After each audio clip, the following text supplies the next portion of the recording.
Hello, everybody, and welcome to another edition of the Bengal Tiger Podcast. I'm Matthew Bruni. Joining me once again is Shay Dixon. And Shay, it's Wednesday, November 6th, and we are recording a Mailbag podcast ahead of LSU versus Alabama. How are you doing today? Doing well. Yeah, we've got a busy mailbag today. A lot of questions, so we got to roll through it. Yeah, I left it open a little bit longer, but most people only asked one question, so I was It's like, Bama we can. week, so It is, expected. yeah, so Um, we can knock this out. yeah, look, LSU Bama Saturday night, Tiger Stadium, 6:30 on ABC. Obviously, kickoff will be like 6:44 or Yeah, something, but uh, getting the ABC primetime slot. A matchup of what is now top 15 teams. Finally, we can move past the AP and coaches poll to the poll that matters. LSU lands at 15, Matty B on Tuesday evening, Bama at 11. So no major shakeup from where those two are kind of expected. LSU one spot ahead of Ole Miss, one spot behind A&M. Basically, we already knew to make the playoffs, you have to finish top 12. And for LSU at this point, Matty B, barring chaos, that just means win these final four games. yes. Win out, as we've talked about several times on this show, and we talked about it last week on Last Mailbag. So everything is still within your grasp. The SEC title is still within reach. I don't know if they need. I don't remember the scenarios, but they might need a help somewhere. But at the end of the day, if you go 7-1 in conference and 10-2 overall, you will be in the playoffs. I can promise you that. So 100%. And a heads up here and I know there's a lot of you considered the Louisiana, Texas influence we have. And if you're not from there, here's your chance to get some Whataburger. Whataburger's food truck. So they've been going around the country to NFL and college games. This week's stop is LSU, Alabama, and they will be right on the corner. I guess you'd say it would be the south west side of the stadium, right there where you're coming down Nicholson. Stadium's on your right, Skip Bertman, all that on your left. Uh, so prime spot, you can't miss it. The food truck will be out there. It's right where you cross the street after you park to get into that west side of Tiger Stadium's parking lot. But whether you're cheering on the Tigers, whether you're a Bama fan listening, November 9th, make a pit stop at Whataburger food truck. They'll be out there, burgers all day. Hot, fresh, Whataburger. That's what they are. I'm a big Whataburger fan. Matty B, you're a Texan, so you have to like Whataburger by yeah, default. South Texas. Yeah, before it expanded, it was only Texas for a while, and now look at them. Thriving. But as Whataburger says, no matter who wins, you'll feel like a winner with Whataburger. Food made your way, fresh and hot every time, 24/7. See you at the game. Again, they will be right there in the Tiger Stadium parking lot in that southwest corner. So you cannot miss the big orange truck of Whataburger. But Matty B, this is the Mailbag Pod.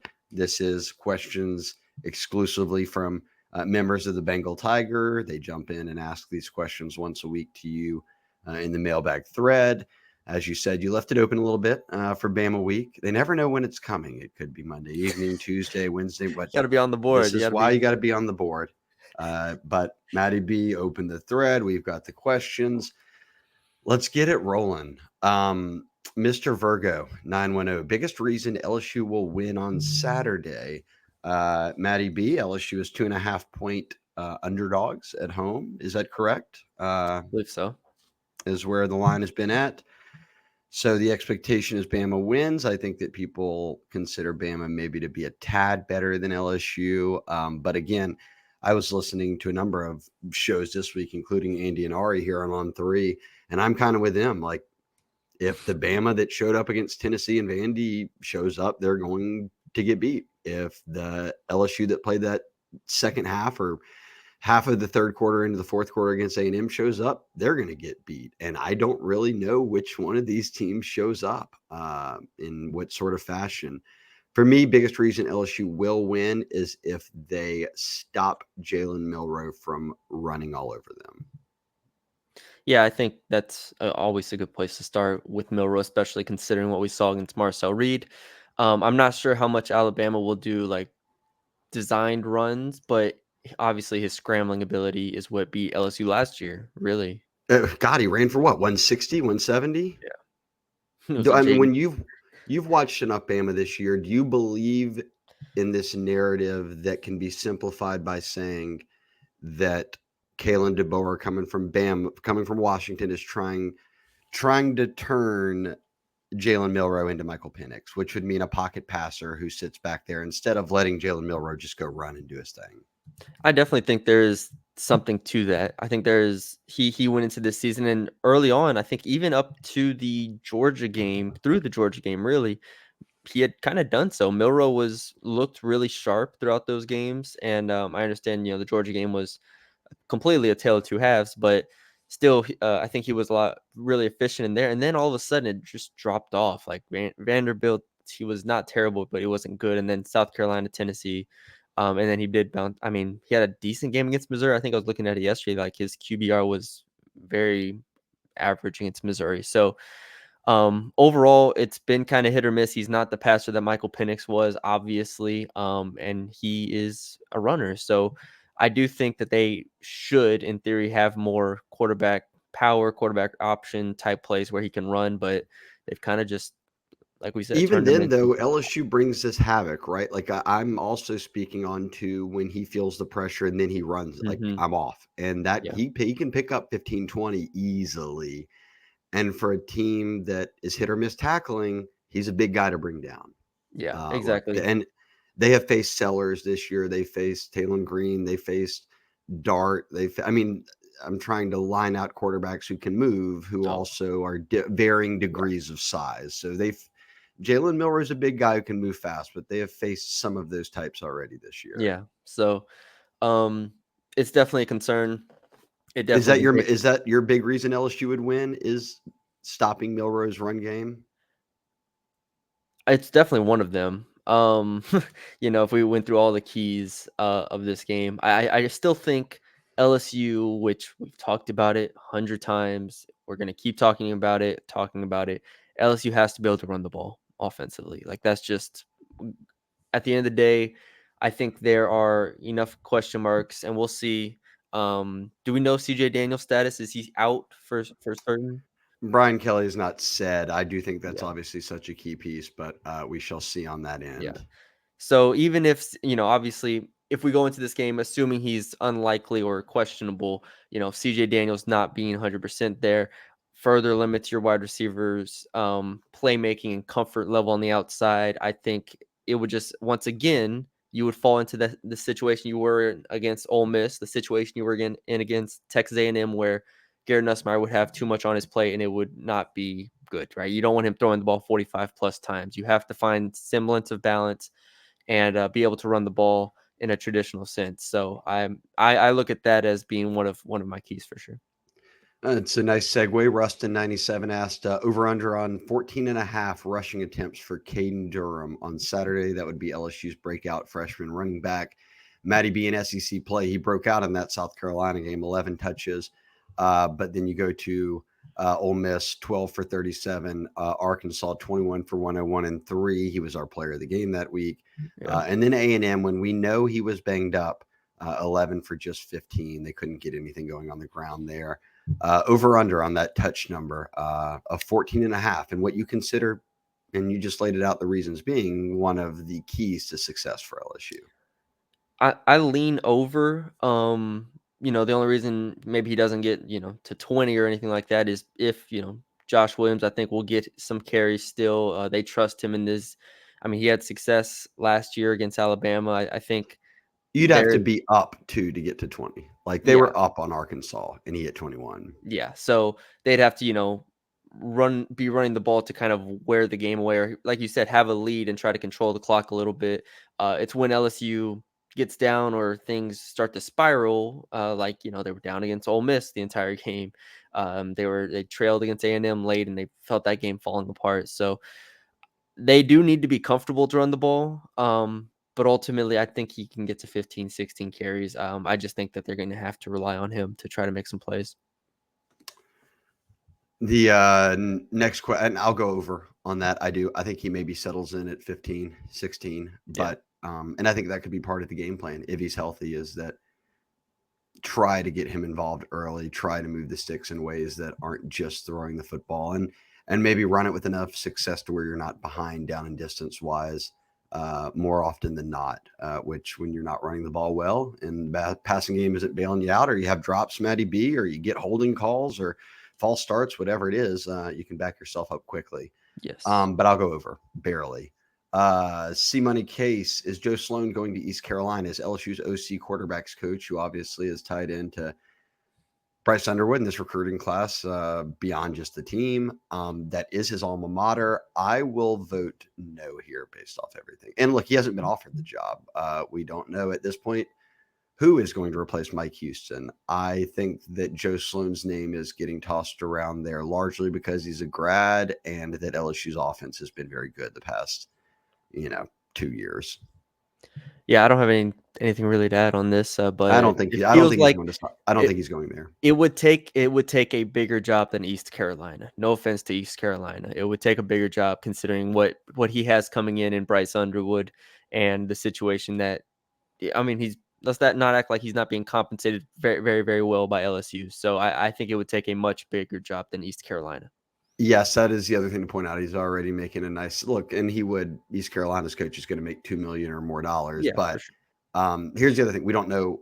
He's not been offered the job. We don't know really who their major targets are. So the his name is getting tossed around because he's an East Carolina grad who's a current OC of a Mm, very good team, yeah, his name a will. good offensive team. Yeah, and his name will continue to be thrown around.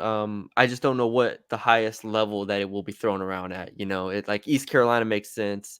Like those type of G5 opportunities would make sense, but I'm not sure what or if any like P4 jobs are like, oh, Joe Sloan, let's go get him this year at least. Maybe, if LSU continues to have success next year and so on, then yes, but I'm not sure this year. What really happened to DB Cooper from Frank Reynolds? We've got conspiracy theories going on here. Matty B. We're gonna have to put Matty B on Netflix and make him watch a DB Cooper special. Yeah, I was Jumping out gonna of the say you're gonna have plane with to. all the money, and then he disappears. And where is he? Uh, I'm gonna guess he just escaped into the woods and lived his life. I don't know if that's even a Love it. conspiracy. I'm sure that they've got Living the dream. living the dream. I need to actually. There's another documentary out. Okay, I got to get deeper into my DB Cooper knowledge here. Went missing in 1971. Status at large, believed to be dead per There you Wikipedia. go. So I do think he landed safely. I'll at least say that. Coach K7, man, we all hope to go 2-1 in October when the schedule came out. But when you get a chance to sweep and you don't, it stings. Going 3-1 in November doesn't get you in the playoffs. But more realistic of the expectations for this team all along. I completely agree right there. Like right now, we are on track if they go 3-1 in November for what we expected this team to be, which would be a 9-3 team. Fair to Yes, say? this would be my expectations, except for I thought they'd beat USC to start the season. So I mean I had them at 10-2 going into the year, um, but that hinged on USC. Once they lost USC, I said okay, they're like the ceiling felt like to me 9-3 once they lost that game because it's just so hard to go 7-1 in the SEC. If they end up doing it, then they're in the playoffs. But if they go 3-1 in November, then yeah, this is at least as far as SEC play is concerned, yeah, I said 6-2 going into the year, and that would be on par. Coach K then asked, what do we think about expectations for O line? He said, we talked about the actual names last year, but after this year, he thinks we don't have the line to run screens, etc. Right now, what happens next year? What's kind of the future looking like? I think with the transfer portal, Matty B, that one, we don't know. Like Will Campbell's going to go pro. Does Emory Jones Yeah, go pro or not? If I don't so, then you're replacing both tackles. Again, they've loved Tyree Adams. We on three loved Weston Davis coming out of high school. We've heard good things. You'll get your center back, presuming the guards are done and going pro, whatever it might be. One of those spots I think will be filled by a portal guy. Another spot could be filled by you could put a Curious Kern true freshman in there if you wanted. You've got backups. Like they have not recruited bad backups. We've praised them for how good their O line depth is. I think a lot of people are worried about it, maybe rightfully so. I would suggest just get through this season. But this is what happens when you start the same O-line 3 years in a row. Eventually, you're going to lose them all at one time, but you benefited from those 3 years of having them together. Yeah, Like, I I don't think think next year is gonna be Swiss cheese. They'll have good players again. yeah, they'll have good players. I think most people's concern is and should be, you know, playing inexperienced players in the SEC usually takes time, like we've seen with DJ Chester. So, Weston Davis as a true as a sophomore rolling out there at Well, we saw tackle. Emory and Will playing as true freshmen.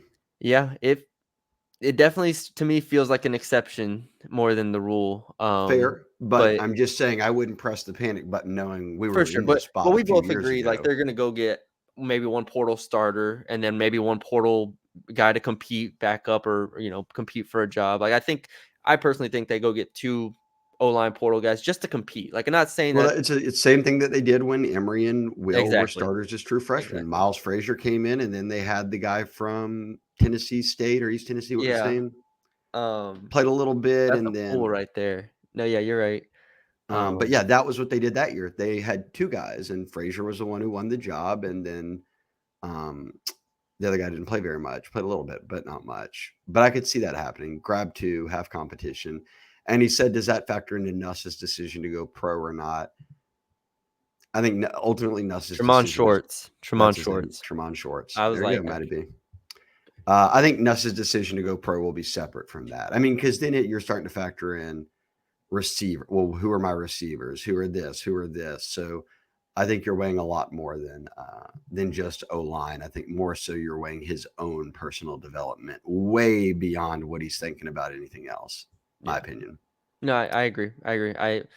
I jokingly said if Nuss comes back, they should just let him pick his portal guys out the portal. But no, he would. I think he'd be fine either way. But it will be interesting. It'll be an off season topic that we'll talk about plenty. Is replenishing the offensive talent. Northeast Tiger said is Bryce Underwood, the quarterback commit, 5-star, number one, surpassed Fournette in terms of hype pre-commitment. I wasn't as interested in recruiting back then, but I can't remember more talked about possible recruit. I would say no. Fournette was so. I mean, Les Miles committed a recruiting violation knowingly on signing day by coming out and saying we're going out in this next cycle to get Leonard Fournette, and that was just like cool. Like it's made very clear. And the day of 5 for 5, when Leonard and Jamal came, were the only 2 that came to LSU, there was buzz about Saban was going to go to Texas and Terry was house shopping and that he was bringing Fournette. And if y'all think this Michigan stuff about NIL pushes anything, the Fournette drama was so much more. And it was because he was locally. He was a New Orleans kid. So, Yeah. no, Fournette was way much more hype in my opinion. And they are the 2 highest rated recruits / signees, soon to be signees that LSU's had in the modern era. So good question. They are right up there with each other in terms of where they're viewed by the rankings teams. Capital City. Go ahead, Matty B. No, I was just gonna say when you read the question and you said I wasn't as interested in recruiting back then, but I can't remember. I thought you were saying this from No, that was your Northeast. perspective. Yes, That was I Northeast. was on the floor of the old Trop, watching 5 for 5 go down right in Yeah. front of Okay. my eyes. Okay. April Good. Yeah. Justin held it down though. Just making sure everybody's aware. Yes, I was very much into recruiting then and now. Capital City, our friend, said keys to an LSU victory. We kind of just talked about it, really, but I'll go with stopping whatever Jalen Milroe could do, scrambling with his feet, all of that, and or maybe just in general the Bama run game. Like I've seen, even if LSU can't run the football, I've seen them have games where they can win at passing. If they let Bama just run all over them, I think that's going to be in for a long night. Yeah, I agree. The defense will certainly be tested. I do think Alabama's defense is a bigger question to me than its offense, like this year, just in general, even with some tight games. But just seeing I can't stop thinking about what Vanderbilt did to them, like in that game to give up 40 points there, to let Georgia, move the ball in the second half the way that they did. Um, yeah, those are DC like Kane Womack took some heat for that Bama game because they didn't adjust at all game, and Vandy just kept setting them up, setting them up, yeah. setting them up. Exactly. You would hope there Um, was, if you're a Bama fan, you're hoping that the bye weeks brought some self-scouting and that yeah. you've adjusted some. I mean, even South Carolina obviously scored 25, but they had like that long 9-minute drive in the third quarter. Tennessee won the game. What was that after? The court. I almost said Hendon Hooker. Um, Nico? yeah. Nico was knocked out, I believe, and they kind of ran the ball. So really, I think the Alabama defense is the question mark here. I think Bama's going to kind of score some points, but we'll see how it plays out. So your key is I mean, it's still running the ball, but on the other side, I think defensively, I'll go with like not allowing the explosive plays. I think LSU's done a good job of not giving up those game-breaking plays since the first few weeks of the season. Now you're facing Ryan Williams and Jalen Milroe. Ryan Williams is 20 yards per completion. He is one of the most explosive players in the country. We know that. Can Zai hold up there? Can LSU's secondary be able to contain him? And Milroe is going to throw some 50-50 balls to him, to all of his receivers to try to get some big plays here. this is why I love Hoko. Very simple question: who's better at quarterback, Nuss or Milroe? I think the answer is easy: Nuss. Yeah, the answer is Garrett Nussmeier. I still think Garrett Nussmeier is the best quarterback in the SEC. I said that 2 weeks ago. I said that last week, and I said it this week. There is not a quarterback I'm taking if I had to pick one for one game over Garrett Nussmeier. You wouldn't So take Dart. no, I'm not taking Jackson Dart. I'm not taking Jalen Milroe.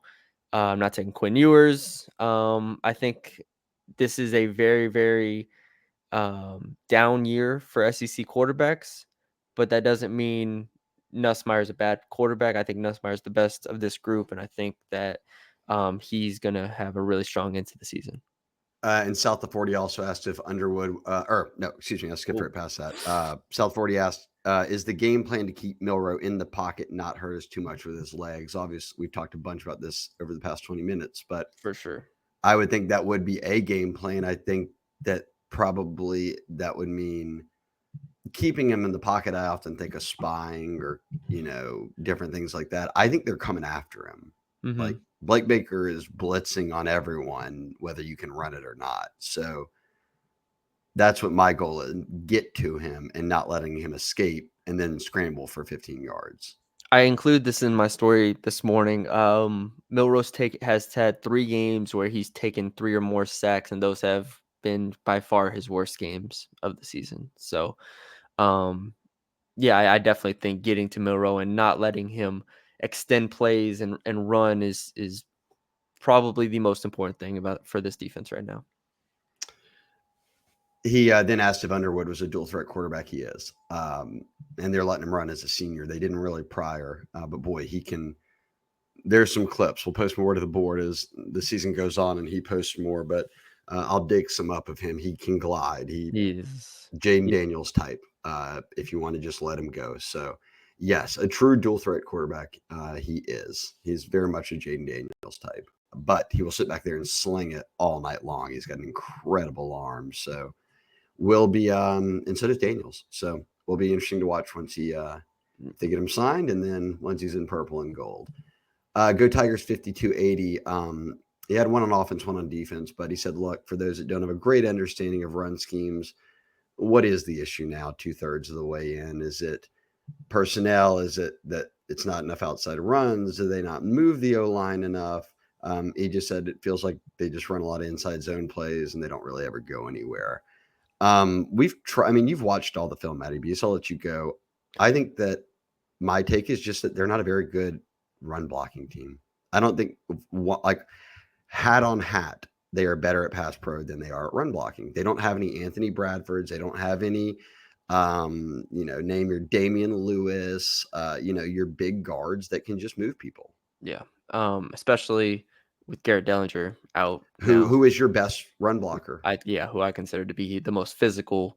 And I like the way you phrased it, I think on the last mailbag, and we've talked about this 100 times, but like physically, the offensive line doesn't feel like they are moving people. Like they're not that force that you need to be on an offensive line in order to reach that point. So yeah, it definitely feels like this is a more finesse offensive line, which is fine because it's resulted in great pass protection for Garrett Nussmeier. So, it is what it is. But I do want to. I found something on Twitter today. I From wouldn't be on Twitter today, not too no, much. not do that. But Stats of War posted this graph, and let me share it real quick on our screen. And I thought it was interesting because it has yards per rush inside the tackles and yards per rush outside the tackles. Along the bottom axis, you have yards per rush inside the tackle, and there's LSU, right? It's LSU right here. It looks like they're actually doing better inside the tackle, almost 5 yards per carry, as opposed to outside the tackle, where they are somewhere around 3.7, 3.8 yards. So, I just think everybody, saying, "Oh, just run the ball to the outside," it's not that easy. So I thought this was an interesting just graph to see where LSU is at.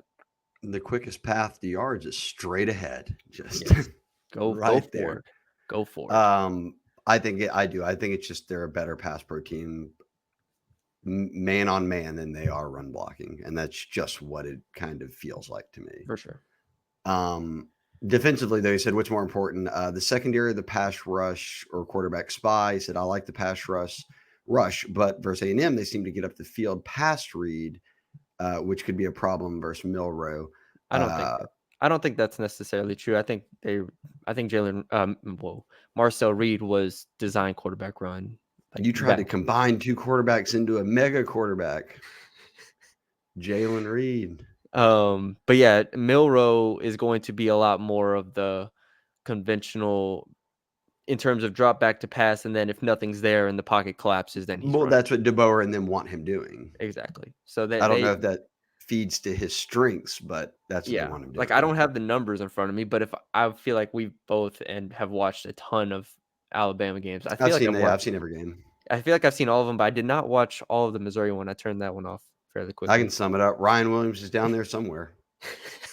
They target, My man gets 17, 18 targets a yeah, game. He's it's phenomenal incredible. as a freshman. But yeah, anyways, yeah, it doesn't feel like Okay, so they run them back. secondary or pass rush, which one matters more in this one? Pass rush to me. I agree. Which I've said every game of the past 2 years where the secondary I don't believe to be, elite. Even though Zach Alexander's played well and Ashton's growing, I still think, and Blake Baker knows this, you have to get pressure on the quarterback in order for the secondary to hold up, I think, consistently. I think we saw that in several games this year, and I think this will be another one where he's going to blitz. He's going to try to unsettle Milroe and get him to the ground to give them favorable down and distances. Go Tigers 5280. Thank you for the questions, my man. A good poster chimes in here and there and asks some solid ones. Matty B, let me read this My Perfect Franchise real quick. You guys know him, Andy Luedecke. We talk about it every week on the Mailbag Pod. But when it comes to anything consulting on the consulting front, with being an entrepreneur, Andy is our go-to guy. He is Texas-based, but helps out many people in Louisiana, many people in the Bengal Tiger. I got another text this past week of someone who said that they were going to give Andy a call after finally hearing it every week for a couple of years. So good on them. Interested to hear how it goes. But here's what Andy's got: 100% free to just give them a call, 404-973-9901. That's 404-973-999, 9901. If you're watching on YouTube, see his email and phone number there. But Andy at myperfectfranchise.net. That's Andy. Or you can just go to myperfectfranchise.net and check it out. As I said, he's a franchise consultant, he's a franchise owner, and now he's dedicated really all of his time to helping people find franchises that fit skill sets, financial requirements, your time commitment, whatever it might be. This could be diversifying kind of a portfolio, if you will. It could be building wealth for your kids that you're looking to pass on. It could be getting them jobs and pointing them in his direction coming out of college.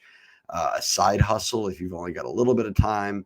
Any of it, he says that there is so many opportunities out there for people to jump into becoming either a franchise owner, a franchisee, or part of a franchise, however you want to do it. But give him a call. Free to call him, 404-973-9901, and chop it up with him and tell him you heard it on the Bengal Tiger.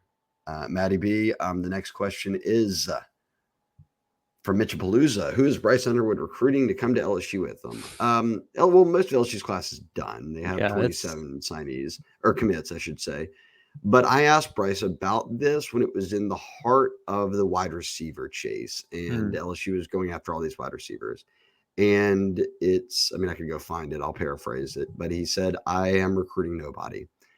And his reason being was that he didn't want anybody recruiting him. He wanted to make the decision that was best for him, and that receivers out there or whomever can make the decision that's best for them. And when it came to receiver and the Decorian Moores and Jamie Frenches, he said, those guys know where I'm going. They want to play with me.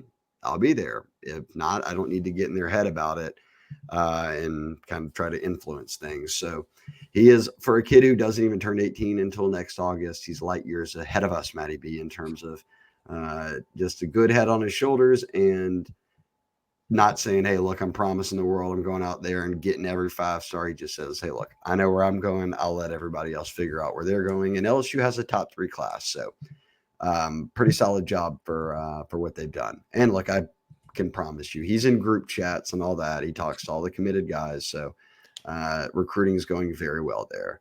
Bayou Taiga 96. All right, this is probably one of the more important questions of the weekend.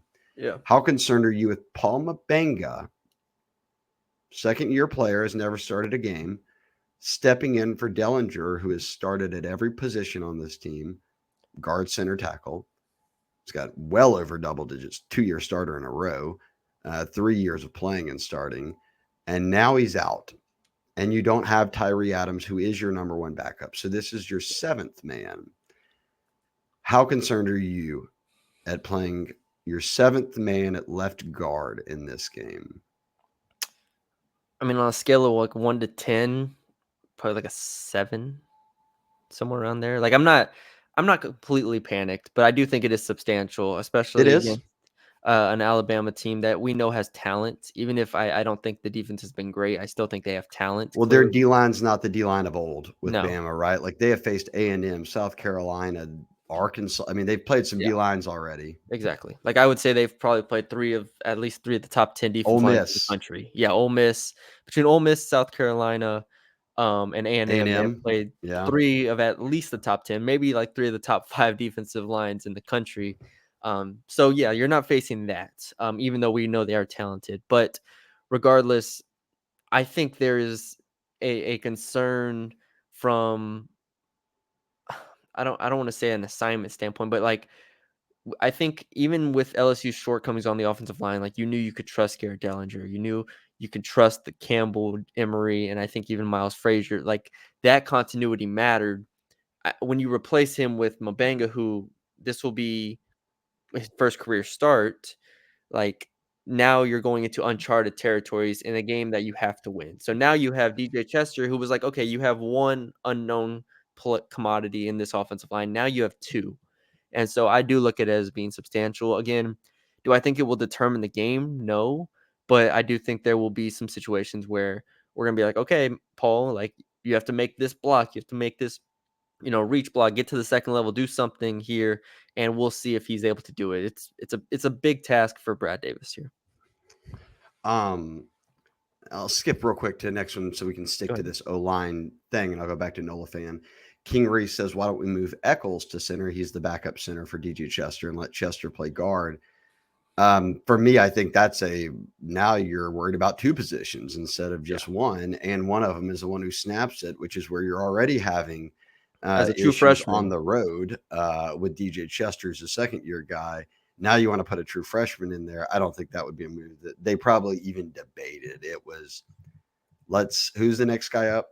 Mabenga is. All right, put him in. Like yeah. that's just the simple approach. I think that when you get into moving too many pieces, that's what can muddy things even more for you. Yeah, I agree. I don't think that was too much of a discussion here, especially with DJ Chester. I would not want to move DJ Chester positions. I feel like he's played center for all these games. Do not move him to guard and complicate things for him. Keep And then every put a kid who's never played in Cohen Eccles in Yeah, at and starting then slide center. in a true freshman there. No, I do not need to see that. I think what they're doing is the best path, and I really wish Tyree Adams was healthy, because I do think they would play him, and I do think they would put him at guard because we saw in the fall camp that he played some guard. Like they were training him to play all four positions Yeah. outside of center if somebody went down. Yes, that's what stings here. And we said it when Tyree Adams got hurt. I said they need this O line to just stay healthy the rest of the year. And what do you know? Next game, Dellinger goes down again, and now you're with Mabanga. So Dellinger had tightrope surgery. Brian Kelly said that maybe back for Florida. That's next weekend. We experienced this with Tua when Tua. I mean, this is kind of like when it started. The old Tua had tightrope, and the expectation was coming back for LSU, and he did. Yeah. We'll see. Maybe he's not out for the year, but at least for this week, it is Mabenga. My concern level is about like yours, Maddie B, is what I'll say to double back to Bayou Taiga's question initially. And then I don't think they're going to give any thought to moving guys from there. Even more so with Tyree Adams out. It's like just get your next guy up, put him into that guard spot. Your friend Coop said, without naming players, how many guys on the roster do you think enter the portal based off what Shea calls natural attrition? Many people call it that. And how many will we take on? Okay, so I've asked this to a source, and it's the same as a year ago, and that ended up happening.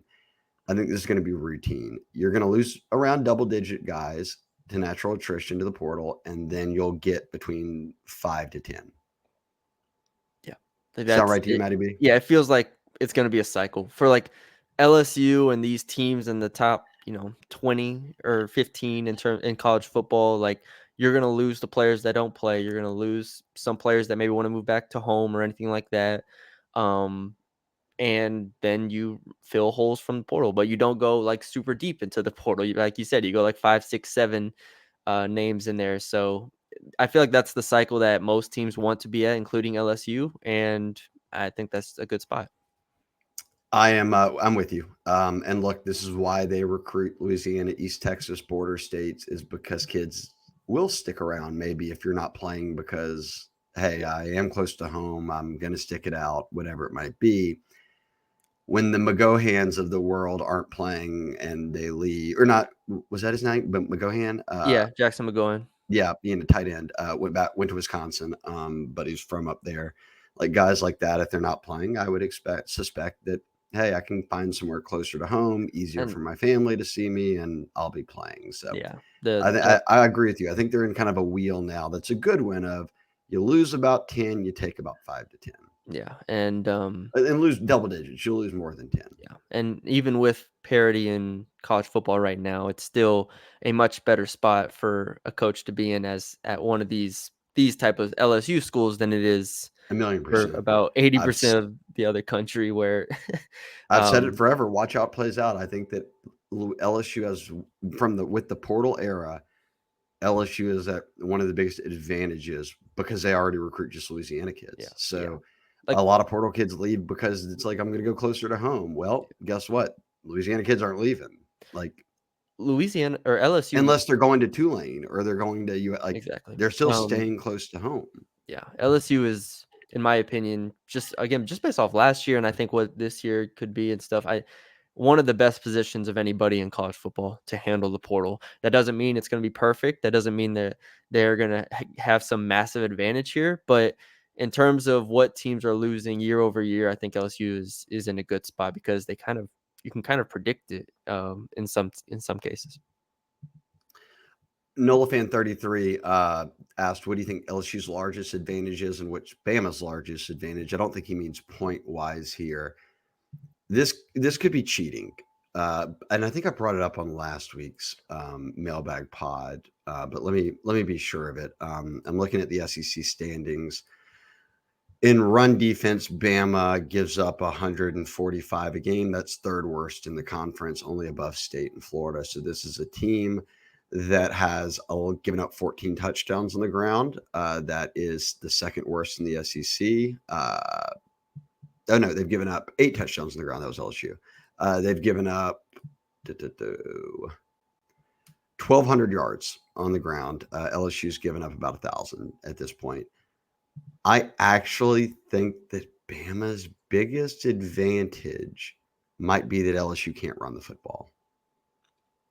That is, if LSU can't run the ball, Like I struggle Bama's to see them winning glaring the game. weakness maybe cannot be exposed by a team like LSU. That's gonna be the question. And Like, that's an advantage for Bama. It's not even their team, it's the other team and what they haven't proven that they can do. yeah, it is the question that I have that I'm not sure about going into this game. If LSU can't run the ball, I don't want to see a repeat of A&M, of Ole Miss, like those games where, Nussmeier has to throw it 45 plus times. The LSU's the biggest, worst rushing team in the SEC. They only average 115 a yeah, game. Bama's top 5 there at 177. Tennessee's ridiculous with Dylan Sampson, a kid from Dutchtown right here outside of Baton Rouge, at 235 a game. A&M runs for 212 a game. They shredded with Marcel Reed in there, LSU. Arkansas 191. LSU shuts them down. Ole Miss 178. They shut them down. Now you've got Bama at 178. So I wanted to almost say that Bama's biggest strength is they can run the football, but LSU's rush defense has no, stopped some good run games. yeah, I would say just for Alabama, and this is a game that can go a lot of different ways. I'll say that, but I do think for Alabama, their offense is kind of based around not obviously Ryan Williams for one, but the big play shots that Jalen Milroe is comfortable throwing to Ryan Williams, to his receivers. Like, he is, and I include this in my story again. Plug, go check it out on the Bengal Tiger. But his yards per attempt are drastically better, like 20 plus yards down the field, even intermediate 10 to 20. Like the yards per attempt or the yards per attempt, like success rate and stuff like that, all fall off substantially when you get like between 1 to 10 yards or even the line of scrimmage type stuff. Like that's the stuff LSU I think is going to live with. You cannot let get Ryan Williams get behind. You can't let Jalen Milroe expose like the back end of this defense. So that is probably my biggest concern for Alabama or for LSU. Biggest advantage for Alabama. Biggest advantage for LSU in this game. Home. I mean, playing in Tiger Stadium. Absolutely, that's the answer. I think that's the reason I picked We them to already beat Ole saw it Miss. Ole Miss. I mean, we saw it with Ole Miss. I mean, literally, that If that is. game I was mean, I played in do think, Oxford, LSU doesn't win that game. and if you play LSU versus Texas A&M, maybe in Tiger Stadium, maybe that game, like the home field in the SEC is just so substantial. We know this; it's been proven time after time after time, but especially this year, where I think the parity is just so evident. Playing at home is legitimately to me worth like 4 points. So yeah, I think that is a huge At advantage. night Yeah. against a rival, and in a year where I don't think, and I'm not saying this, I'm not knocking Bama here. It's just a reality of, as you said, the parity of the SEC.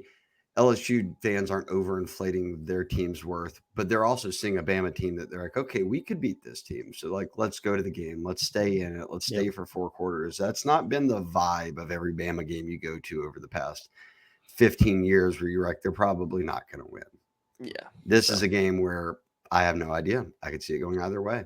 and it's a playoff game. I'm gonna call it a playoff game for what it is because I think the loser's Okay, done. so But LSU's in. They made the playoffs, and this will be the first playoff game. there you go. We're It's here. expanded to 14 teams, Expand it. and this is week one. Watch the winner of this game go on to lose one of the other games on their schedule, and then it wasn't actually a I playoff game. told you chaos could still happen. Oh, 100%. Uh, Nola said, "What's a better nickname, Shady or Matty B?" I would say Shady because then it could be like Shady, like SHADY. You don't have And you get any shades off of that for the truth. board. There's not So much we can do with Matty B. you have the Maddie B, The bat the signal, meme, the bat signal meme. Matty Bat signal That's is all we if got there. actually we may go from Matty B to Matty Bat signal. Maddie Bat. No, doing too much now. Now we're doing the most. All right, we're sticking with Shady. 2 is the username. Call your shot. What food they bringing out on the game day set? Like if they were playing Florida, they'd be bringing out a gator or something. So you're playing So Bama. yeah, every time they bring out a barbecue of some sort, Well, you've got to think like some jambalaya or yeah, some they'll make gumbo it type. It'll have to be Cajun. Louisiana themed here. They'll make it Cajun for sure. So there's asking me to pick a Cajun restaurant that'll cater college game day. Or it'll be just a tailgater out there throwing his stuff And up I there. feel like I've seen that before too, where they kind of, I mean, they do it with um a restaurant, but yeah, I don't know who they'll pick. It's a it's an interesting question. I'd have to think about that. I mean, I don't think like yeah. Go ahead, Uh, yeah, move well, on. guess what? The Whataburger food truck will be outside the There you go. stadium. The water, They the could just Whataburger. scoot that right over. For those that missed it at the beginning, Whataburger's food truck has gone to games all over the country. This week stops LSU Bama, and they do have a prime location. It's right there in the southwest corner of Tiger Stadium, where everyone crosses at Nicholson after parking over on the river side of the stadium. Big Orange food truck, can't miss it. They will be open from the start of the day till the end. I am going to drop by there on my way. Maddie B, maybe you and Colin as well. Get some Yep, free grub. yep. I I've already mean, talked to some people. I'm gonna get some tickets for us. We're gonna get a little free burger if you must. But yeah, they'll be out there grilling all day long. So if you do need to just grab something quickly and you're not set up for a tailgate, there you go. yeah, Whataburger. They'll be there out you go. there. Uh, but I don't know. I'm something Cajun. I haven't paid attention to game day much this year, so I wouldn't know.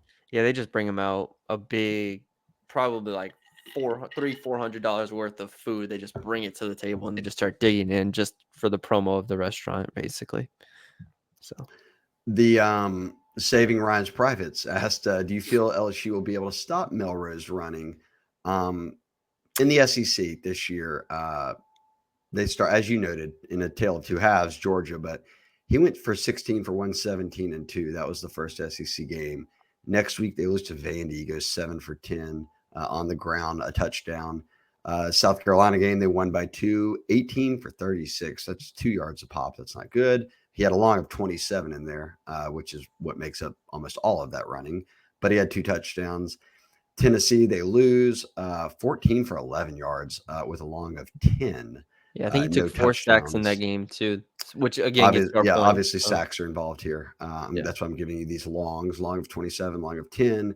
And then Missouri a week ago, which he 11 for 50 and one and a long of 32. So Georgia long of 36, Vandy long of 14, South Carolina long of 27, Tennessee long of 10, Mizzou long of 32. Okay, so I yeah. would just do whatever Tennessee did. There, that's my answer. How are you figuring that out? Do what Tennessee did. Have 4 sacks and bother the Make him heck out throw of it him, 45 times just and crush then him. Man, that was a yeah. Yeah, I think like he's gonna break one, right? Like he's gonna break one run of you 15 read plus those yards. numbers and he's breaking one. Like he's gonna When at get one least every week he goes for over 10. yeah. So he's gonna get one 15 or 20 yard carry at some point. Like it's gonna happen. He's just too awesome of an athlete to completely contain. But I do think LSU is has the personnel that I think they can use on containing him and spying him. And I think the defensive line is like, for instance, an Ahmad Bro, like I think he knows his role. I think JVR Suggs, when he's in, will know his role. Like I don't think these defensive tackles are going to try to like do anything crazier. I think there is going to be some eyes on Milroe, not let him just shoot up the middle for 10 yards. And then the edge rushers is really the ones that are going to have to get home. So it does change like how you can defend Alabama with your linebackers and stuff, but I think there's been enough teams with success of containing Milroe that I think LSU can do it. Kenny Mack said it's his 409 first LSU game, so can have fun, Kenny. What places should I go leading up to the game? We had this on last year, maybe, but we said walk-ons is a good spot if you're on that side and just want some food. Yeah, Chimes is a great spot if you're on the other side of Chimes. campus and you want some food. Chimes is certainly a staple. I love I would Chimes. just walk around. That's what we've said. Yeah, You'll see people tailgating. LSU fans are the best at inviting someone in. And if you just go up and say, it's my first time being here, it's my first game or tailgate, yeah, you're in with open arms. So do that or hit up the Whataburger truck. I'll be out there. that's where we'll be. But Kenny, yeah, post this on the board. People do that often, and a lot of people will invite you to their tailgates. Then you'll have invitations on places to go, and anyone out there. It's a good reason to join the Bengal Tiger. Debut 1996, and have fun, Kenny, at the game. Hopefully, get to see a win. Debut 1996. Who do you think College Game Day guest picker is? Well, Burrow plays Thursday night, but I would see Burrow as the type that if they lost to the Ravens, that he's like, "No, I'm not doing anything." No. So if they beat the Ravens, I'd have him on watch. But then I can go to like Angel Reese, Paul Skeens. Like I think there's a lot of people in this modern era that Schemes would are be nice. available. Like a lot of NFL guys are playing this weekend. Burrow plays on Thursday. Yeah, I don't know how many. Yeah, I mean, the Thursday thing does make it interesting, but first of all, I mean, After Don Staley got it, Kim's like, I need to Kim's make gonna an run up there. appearance. Yeah.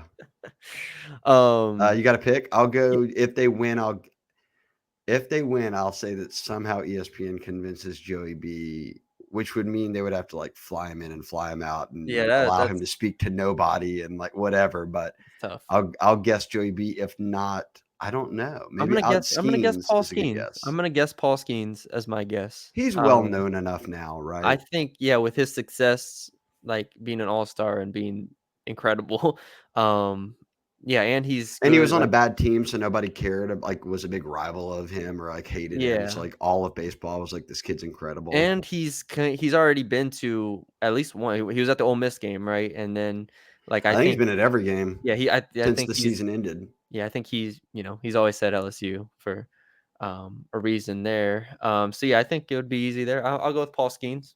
I like that choice too. Tiger Fan 11, what's your number one portal need for 2025? Maddie B, let's presume Nuss comes back so that we Okay. don't have to get into some big. It wouldn't be quarterback either because I'm on It wouldn't record be saying Bryce anyways. Underwood, throw him out there. Yeah, right. It wouldn't be anyways. Wide receiver. Yeah. Wow. Okay. So here's an interesting question, or not question, point about this is I still think wide receiver is the answer most likely, but CJ Daniels, I thought he was done with eligibility. He actually No, has he can another come back. year. Yeah. Yeah. So okay, I feel better because I thought they were losing Lacey and Daniels, and I was like, okay, this is just they got to replace But you everybody. need that number one But guy, I think. you need to go get a receiver from the portal. Like, you need to go get if there are 3 elite receivers from that enter the portal this year, you better go get one. Just you have to go get one. So, There'll be at least three. yeah. I don't know how many though, high level, but yeah. And yeah, I know the defense has got its struggles, all of that, But but I the think def they've got recruiting help on the way I think yeah, that the can defense bridge the gap. weirdly enough, like the defense's future, maybe it's because 'cause they've played so many young guys, whereas the offense we haven't Right. seen the young guys. But, the defense's future, I feel pretty good about, what they can do in the secondary and, moving forward. They do need some probably linebackers. Maybe. I just think we're in the day and age that we know LSU's going to want to throw the ball. Yeah, So you've got to have some guys. yeah. And No matter if we're in it's sort of a gap right now of like the Kyle and Billy out and the rest of them. And we've seen Shelton Sampson get into games, but haven't seen any production yet. So like yeah, after Lacey, what happens? You can get Anderson back. You can get Kyle Xavier Parker. Thomas, CJ Daniels, Kyle Parker. You're like, you'll have talent, obviously. I think if you add one more kind of bona fide number one guy to Yeah, that room, it changes things for I you agree. in a good I way. agree for sure. And last one on the mailbag, Joe Rowe says Alabama has a pretty massive win percentage on the ESPN prediction. Maybe that's the FPI. I'm not sure. I said, why do you think that is? Are we missing something, or is Alabama just that much more talented? Go I think ahead. as a whole, Bama's more talented than LSU this year. I don't think that's unfair to say. No. I think that's correct. I think that they are more talented. I think, um my question when you laid it out at the beginning is like we haven't seen really either one of these teams put together a complete game. Now Alabama's coming off of that win over Missouri. I think Missouri sucks, but that is what I it don't know is. how they got ranked. No idea. But regardless, like for the most part this year we've seen two very inconsistent teams. So I do think the injuries to potentially CJ Daniel and Mabanga do hurt, but that's not enough to make Dellinger. yeah, I'm sorry, Dellinger. That doesn't make Alabama an overwhelming favorite in my mind. I don't have a problem with Alabama being favored, but I do again go back to this game is at home in Tiger Stadium, and I think using that as a safeguard when not just predicting games, but like looking at how things can play out in the SEC this year is who's home, especially at night. I mean, South Carolina last week, A&M 2 weeks ago. Like this is a very, very, very real thing. Like I just think that maybe is what the prediction machine or what a lot of people maybe aren't accounting for. Yeah, I think too that Bama's beaten Georgia. LSU doesn't have that kind of win on their Yes. resume. Yep. Very true. Yes, they lost to Vandy. Well, guess what? LSU lost to a USC team that just benched Miller Moss. Don't get me started on that. And then they lost to Tennessee, who is a top 15. That, let's call that equal to losing against A&M. Did it Yeah. in different ways. They smashed Missouri. They've also beaten South Carolina. They smashed What at an Wisconsin. They in a what was kind of a close game against USF, they pulled away, and then week 1 they won 63-0. So is and I think the loss to USC worse than the loss to Vanderbilt? Yes. 1,000,000%, Okay. yeah. Yeah. I agree. Now at this point, Pavi is Especially balling, and Miller Moss got benched. Yeah. No, and it was at Vanderbilt, whereas LSU played a neutral site. Yeah, like that. Like in the big picture of things, and USC is going to end the season at best 6-6, maybe 5-7. Like when you look at that in the scope of just Vandy's already bowling. yeah, Vandy's legit. So, all right, there it is. That's There's it. our mailbag pod. Got to get out of here. Go Deuces. do some recruiting, which y'all will see. Tell them what you're doing. soon. Stick around the Bengal Tiger, Yeah, I mean, guys. this By would the by time the they listen to this, it's going to be after it happens, yeah, by the probably. time this happens, but I gotta protect myself just in case, like, Yep, Matty B's they protecting they himself, but move it he's back somehow. yeah, Matty B's Something excited happens. because good news could be on the horizon. So Yes. go to the Bengal Tiger and just refresh it today. And Yeah, we'll see there you what go. happens. There you go.